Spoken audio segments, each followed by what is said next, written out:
everyone, and welcome to Donkey Kong Country. My name's Cody. And I'm Fu.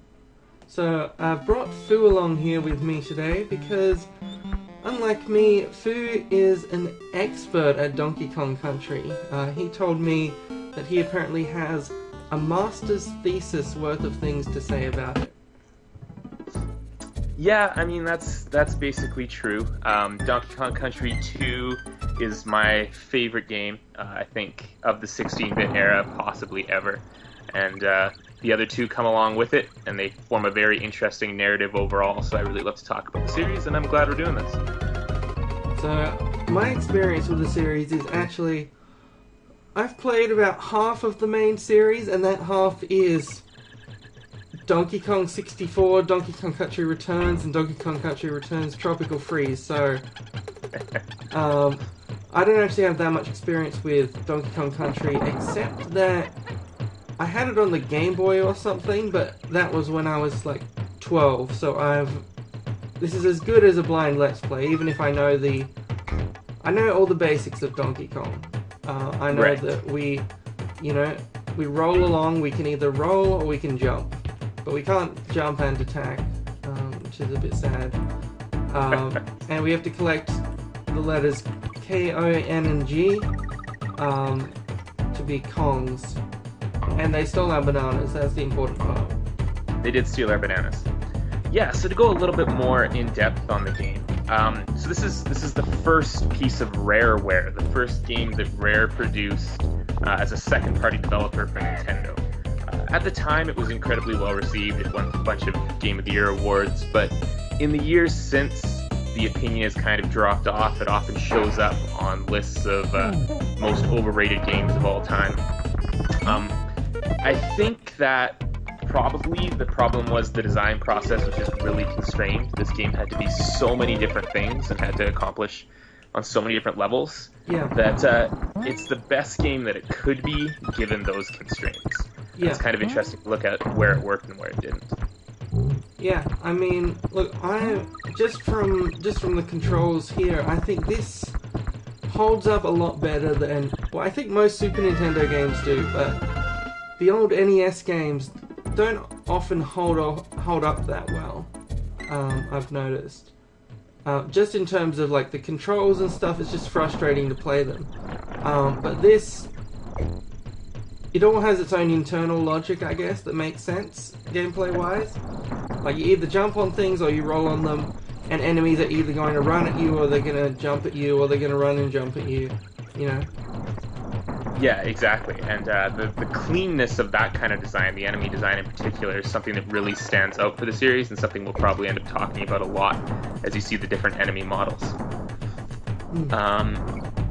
But yeah, so speaking of old NES and SNES games, this is really the end of the 16-bit era, and there wasn't a lot left to revolutionize. But there is one thing that experienced gamers would notice right away when they picked up DKC, comparing it to any of the other major games of the day, like Super Mario World or Sonic.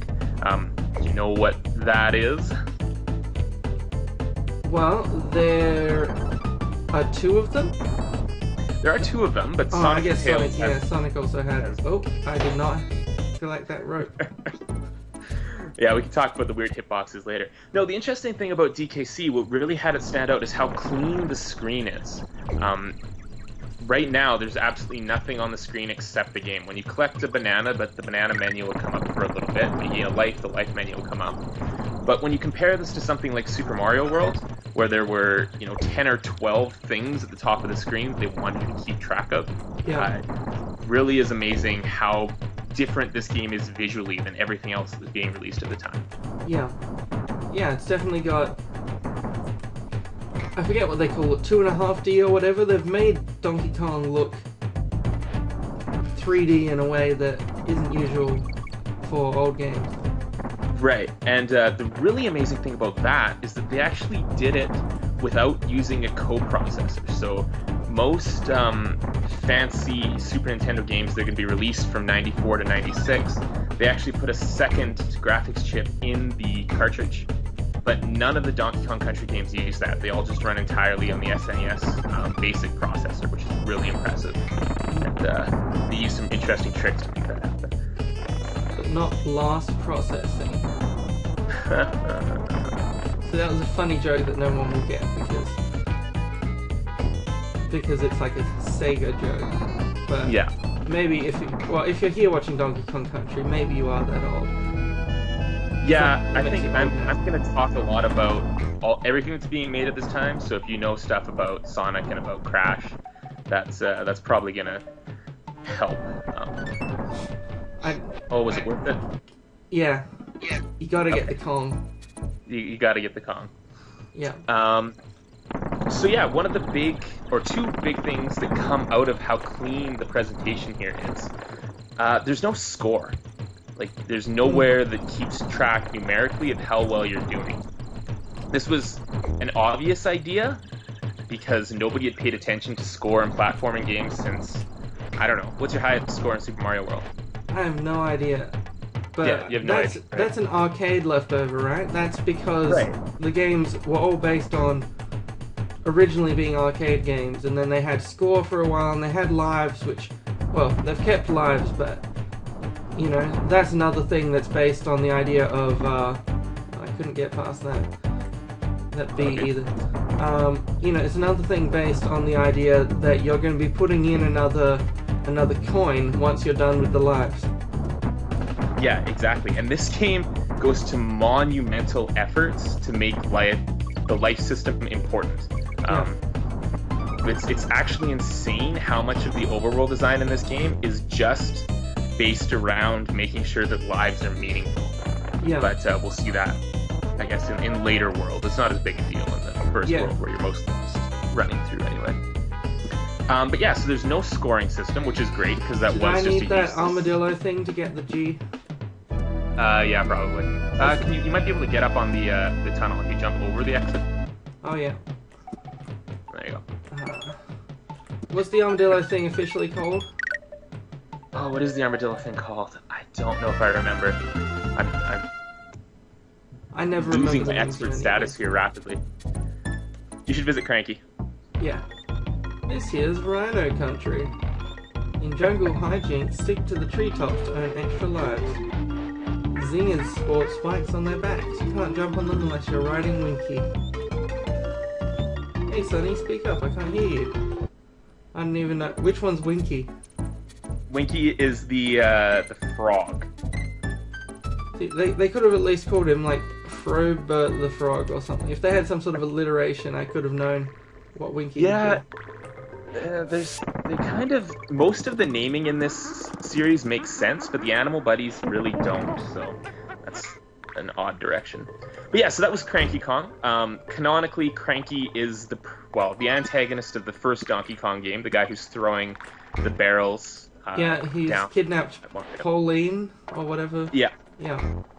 Exactly. And Jumpman has to save him. Yes. He's since retired to Donkey Kong Island here and had a grandson, and that's who you are now. So wait, who's the father? Is it Funky We Kong? never actually see the middle generation. Kong? It's definitely not Lanky. But no, they're not even talked about, as far as I know, in the Donkey Kong lore.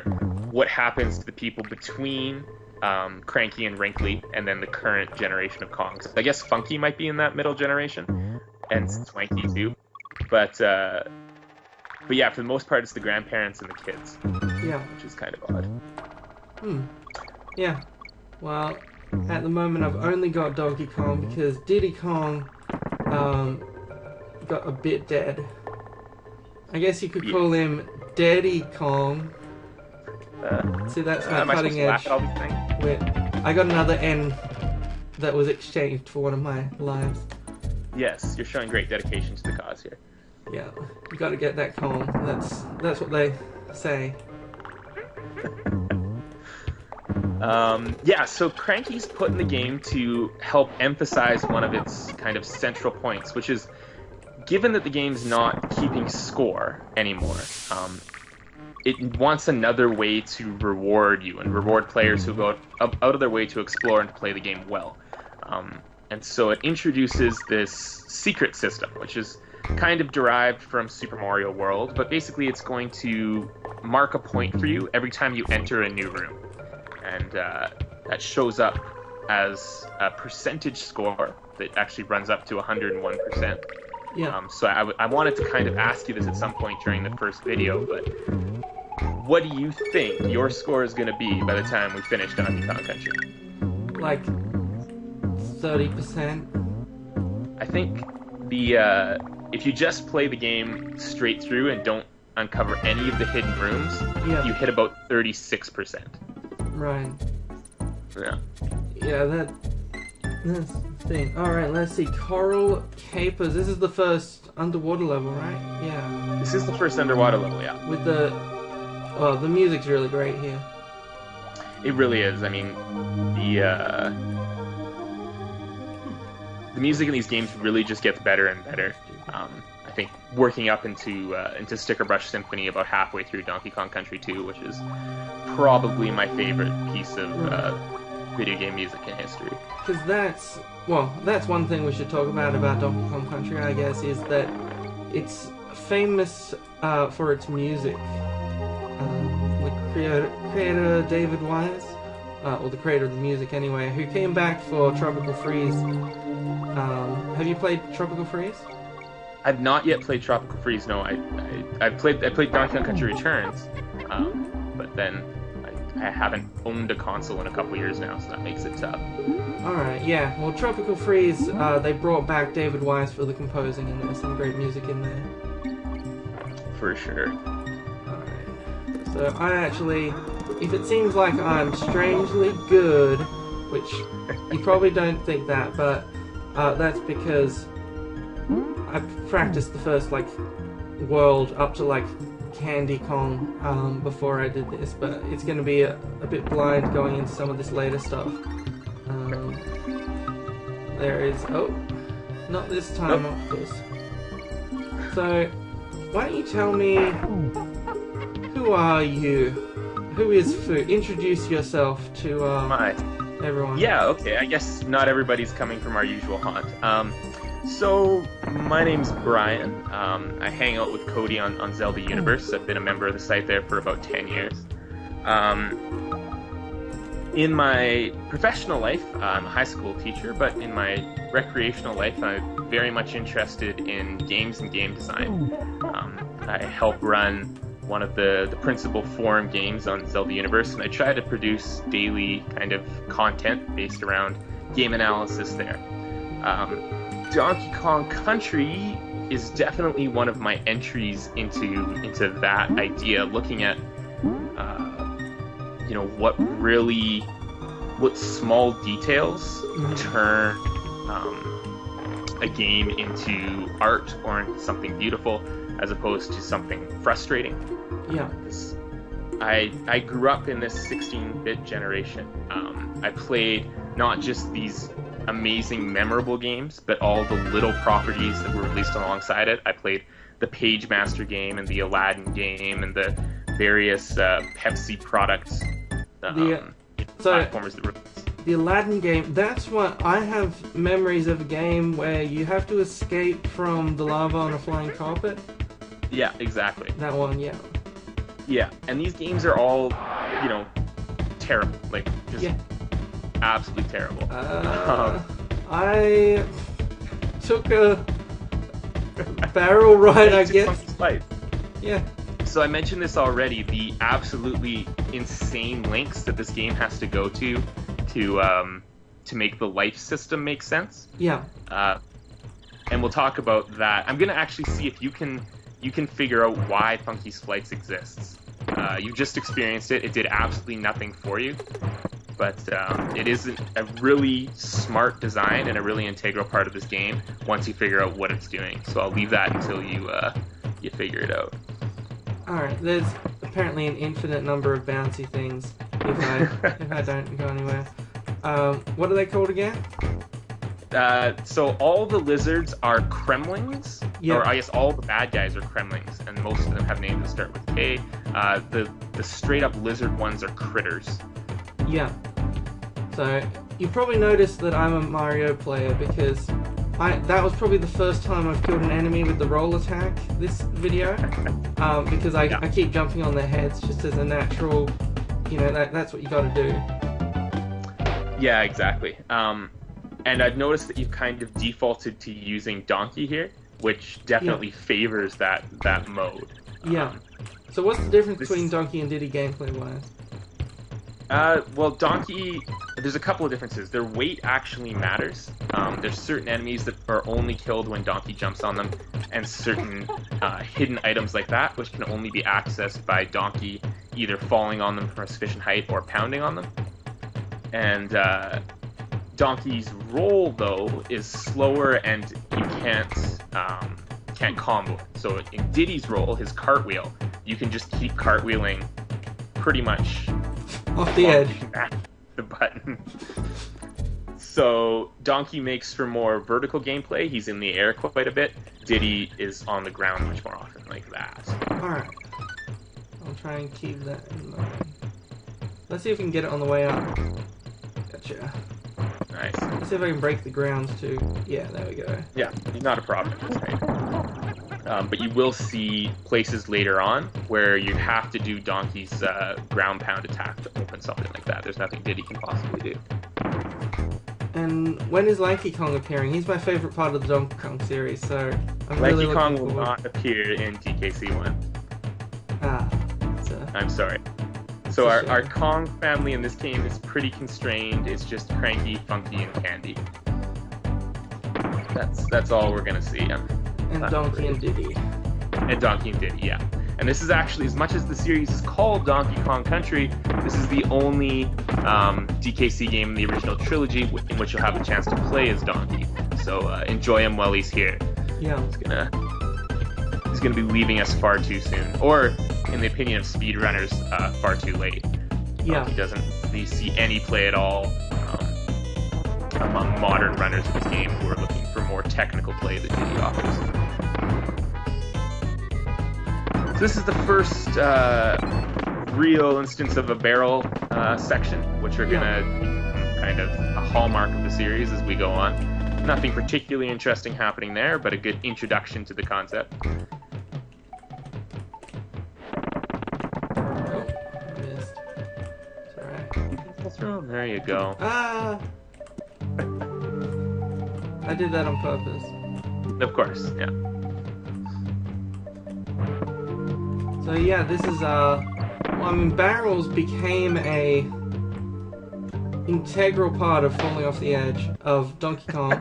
I think there's a rhythm game, right? That's like Donkey Kong Barrel Beat or something. Yeah, there is. I mean, the barrels have been there since the original arcade game, of course. That's what Donkey was throwing at Jumpman.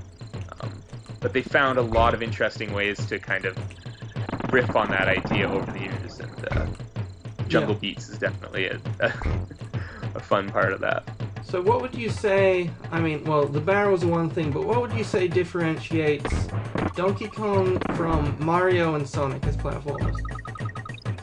Well, I think you can, before you differentiate Donkey Kong from Mario, it's in a very different category from Sonic. For the most obvious difference is that it has an overworld, right? Sonic doesn't have an overworld. Without an overworld, Sonic can fall a lot more strongly on the old arcade tropes. A life system still makes intuitive sense in Sonic because a game over means that you restart the game. A score system still makes some sense in Sonic because you get only one chance to beat each level, so your score there's actually still like world record score categories for Sonic 1 and 2, which there's not for, say, Super Mario World. So the overworld does change quite a bit. The differences between this and Super Mario World are a lot more subtle. But I think if you have to put it down to a particular one, it's the emphasis that these games put on exploration and rewarding you for going out of your way to look at different things. I mentioned earlier the lack of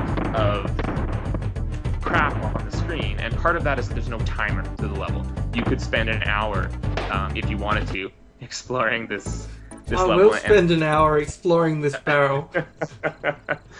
And you would, if you took that hour and you really looked closely, you would be rewarded for that. You'd find things that you would wonder, how in a million years someone was supposed to know that was there, but you put in the time and you found it.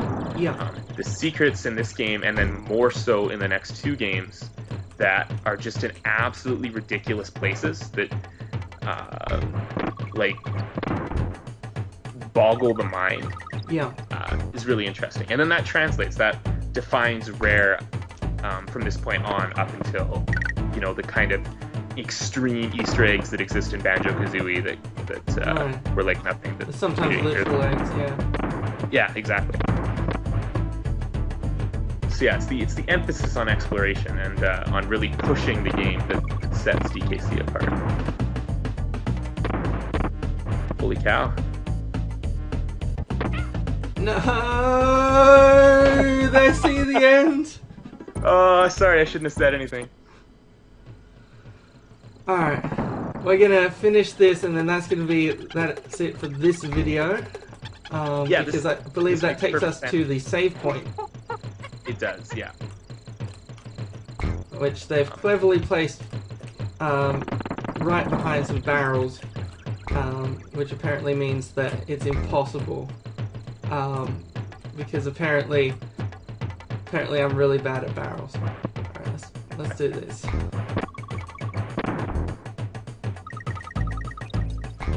Ooh, that was close. Nearly landed on this side or something. Alright, so these bees are going to be buzzing around here. Now the bees are zingers. Oh, that's cool. I make zingers too sometimes. Yeah. Because my jokes are so funny. Yeah, no, Sometimes I have to explain them because they're so funny. That's what defines a funny joke, is when you have to explain it and it's not very funny. Oh, and you gotta get that con. So the game actually doesn't keep track of Kongs, unfortunately, as much work as you put into finding them. The only thing the game's actually counting to determine your percentage, which you're going to see for the first time right here, 7%. That's, I think, as low as it can possibly be at this point. Yeah. Is the number of rooms that you've entered, and you haven't entered any bonus rooms. Alright, well, we're going to end this off for this episode. And we'll see you again next time. See you later.